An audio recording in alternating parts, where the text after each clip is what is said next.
Mr. Tony Elumelu, thank you so much for your time and welcome to NTV. Thank you.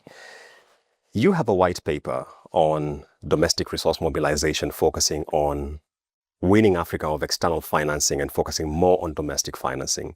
What role do you see banking intermediaries like UBA playing in that? And also pension funds play a critical role. But how do we unlock that capital? Thanks for this opportunity to interact with you this evening and to speak on a topic that is very topical, interesting to me, and one that should be interesting to everyone on the continent in particular. Access to capital is so critical for economic transformation of a country, of a nation, and of a continent. In Africa, we need massive capital formation. We need massive investment to power or fire our infrastructure development program. But in Africa, we've seen, and this is what the white paper, the UVA white paper spoke to, that we have about over $4 trillion domestic capital. And so the challenge is, how do we mobilize this or channel this domestic capital to work for African people? That is the challenge for everyone. And banks as financial intermediaries, banks as very important economic agents have a critical role to play in making this happen. And this is the point UBA was trying to make, that no one but us will develop our continent. Already, we have about $4 trillion in domestic capital. Let's put this to work for the African people. Let's invest and channel this to infrastructure development on the continent. But equally important, we need to think of how to leverage some other domestic saving mobilization mechanism that exists. Pension funds, as you said, is a critical savings mobilization, capital mobilization tool.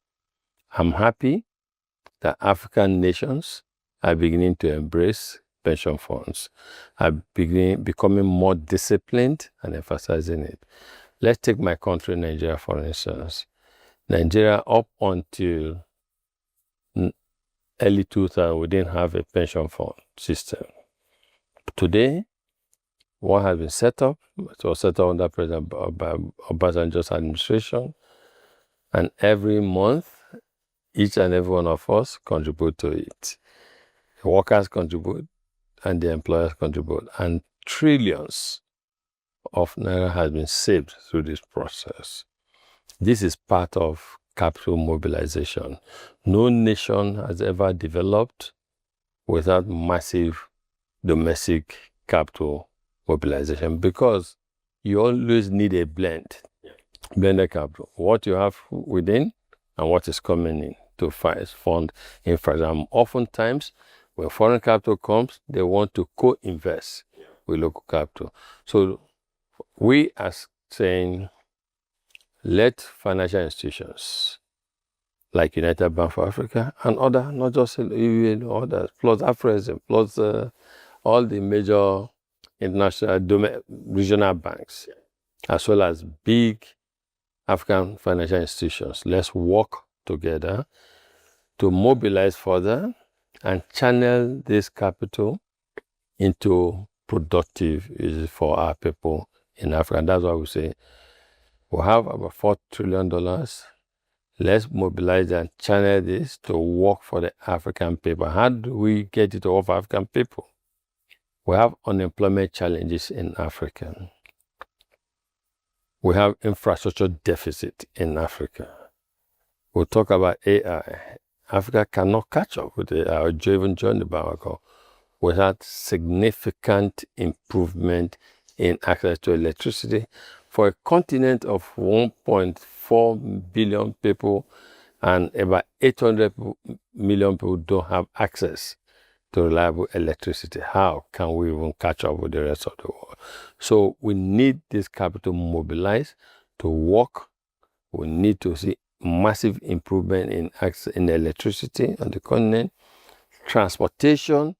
The transportation system and network we have in Africa was set up during the colonial era and was structured to encourage export of raw materials out of Africa, but not structured to encourage intra-Africa trade.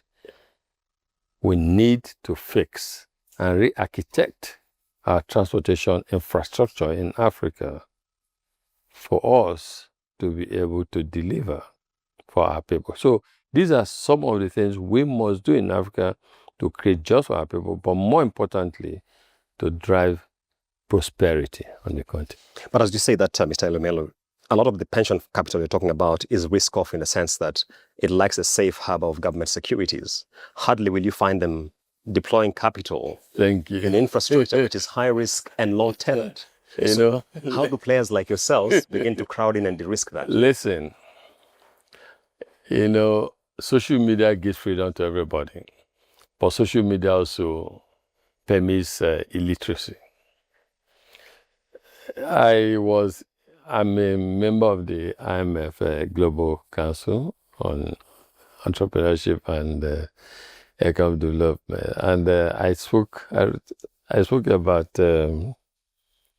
pension funds, the need for pension funds to be used for constructive and transformative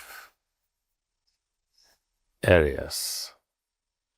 And on social media, some people were saying that, please, let them not touch our pension funds. Let's keep our pension. And I was just laughing at the level of ignorance and illiteracy there. See, nations that have developed have leverage on pension funds. Pension funds have been used because pension funds is like long capital. Long term. Oftentimes people blame commercial banks that they don't fund infrastructure, that they don't fund entrepreneur businesses. Commercial banks by nature, the sources of their deposits is not long-term, short-term. Yeah. And so, by nature, are not wired to do long-term funding. Only from maybe if they deliberately raise some long-term funds or their own capital, etc. Like United Bank for Africa, we can do some of the things we do because we have capital reserve over about 4 trillion naira now. So, which has been formed over 75 years. So we can take some. But indeed, they are not wired to do so. Pension funds are supposed to help fund most of the ticket long-term type projects that help to catalyze economic growth and prosperity. So as you said, it is true. When I see pension funds invest in government securities, it is lazy. Pension funds should be used to fund catalytic infrastructure projects. There are risks, but then analyze, look at the risks, see if there's any insurance mitigation you can have in place. But that's part of what we're saying.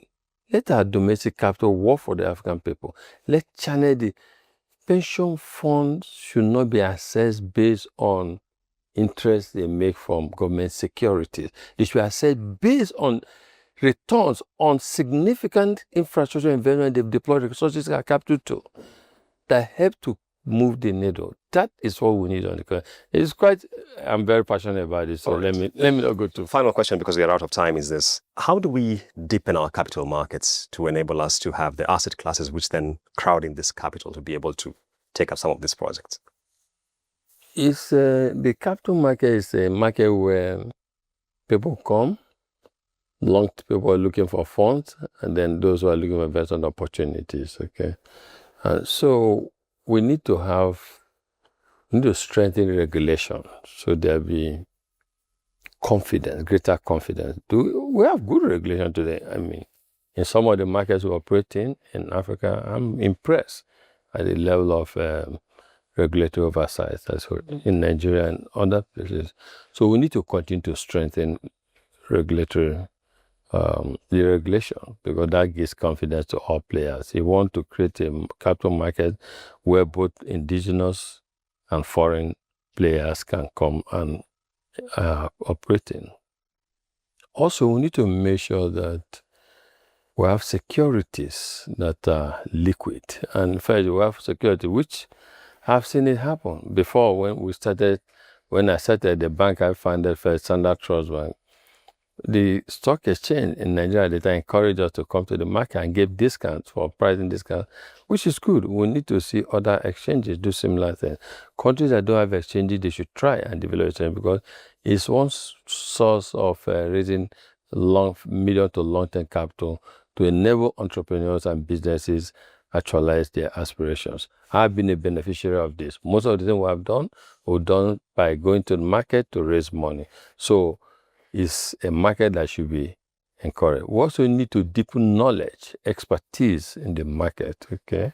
But that comes with time. As you play, interact, etc., it comes with time. And the technology is so critical for this. So there's a whole lot we need to do. But for me, I would say regulation. And then when you have a growing economy, getting the right business environment that will enable entrepreneurs to succeed, a growing economy, as people grow, they want to grow bigger, they need to go to the market to raise for more capital. Transparency, very, very important. And creating liquidity in the market is critical. And then where you have a market that brings expatriates come to invest, ease of capital or repatriation of the earnings is very, very important too. So those are some of the things we need to do. But it is something that's inevitable. Thank you very much for your time. You're welcome. Appreciate it. Thank you. Brilliant question.